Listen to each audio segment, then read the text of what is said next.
School బస్సులు fitness లేకుండా నడిపితే శాఖాపరమైన చర్యలు తీసుకుంటామని తణుకు ఎమ్మెల్యే ఆర్మిల్లి రాధాకృష్ణ హెచ్చరించారు. ప్రైవేట్ స్కూల్ యాజమాన్యాలు దీన్ని బాధ్యతగా తీసుకుని నిరంతరం పర్యవేక్షించాలని సూచించారు. ఇరగవరం మండలంలో గురువారం జరిగిన స్కూల్ బస్సు ప్రమాదంలో గాయపడి తణుకు ప్రైవేట్ ఆసుపత్రిలో చికిత్స పొందుతున్న విద్యార్థులను ఎమ్మెల్యే రాధాకృష్ణ పరామర్శించారు.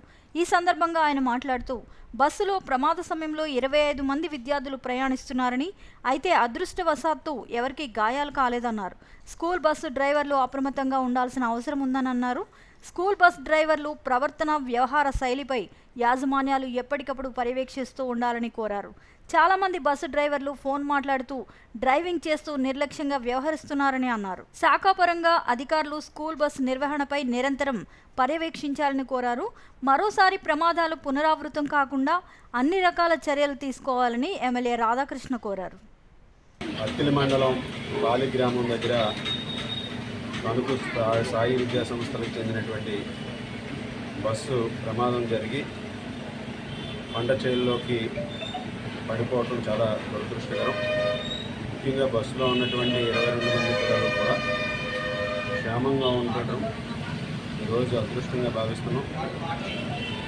అలాగే ఇద్దరికి అందులో కొంచెం గాయాలైనట్టు కూడా డాక్టర్లు చెప్పారు. కానీ వారిని కూడా ఈరోజు ఫస్ట్ ఎయిడ్ చేసి సివియారిటీ లేనందువల్ల వాళ్ళని కూడా డిశ్చార్జ్ చేయడం జరుగుతుంది.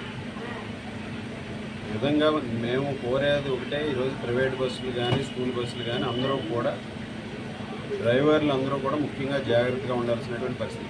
ఈరోజు ఇటువంటి ప్రమాదం జరిగినప్పుడు ఈరోజు అదృష్టం చేస్తూ వాళ్ళందరికీ కూడా ఎవరికి కూడా పెద్దగా ఏమీ జరగకపోవడం చాలా అదృష్టం. ఈరోజు పిల్లలు ఎవరికి కూడా అందరూ కూడా బయటపడటం చాలా అదృష్టం. ఈరోజు అవన్నీ కూడా పరిగణలో తీసుకుని ప్రైవేట్ స్కూల్ యాజమాన్యాలు కూడా స్ట్రిక్ట్గా కొన్ని రూల్స్ పెట్టి అవసరమైతే మానిటరింగ్ పెట్టుకొని బస్ డ్రైవర్లు ఏ విధంగా ఉంటున్నారనేది మేము కూడా చూస్తున్నాం.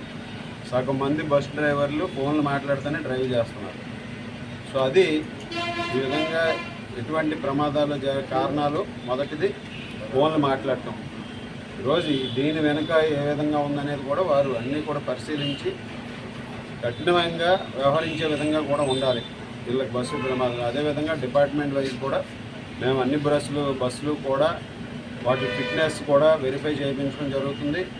బ్రేక్ కూడా అయిందా లేదా అనేది కూడా వెరిఫై చేయించడం జరుగుతుంది. అన్నీ ఇంటాక్ట్గా ఉంటేనే వారికి అన్ని విధాలుగాను కూడా ఈరోజు ప్రభుత్వం కూడా సహకరిస్తుంది. అంతే తప్పితే ఈరోజు ఎటువంటి బ్రేకులు లేకుండా, లేకపోతే సర్టిఫికెట్లు లేకుండా, సరైన డాక్యుమెంట్లు లేకుండా బస్సులు నడిపితే మాత్రం దాని మీద తప్పనిసరిగా చర్యలు తీసుకుంటామని ఈ సందర్భంగా మరొకసారి తెలియజేస్తున్నాం.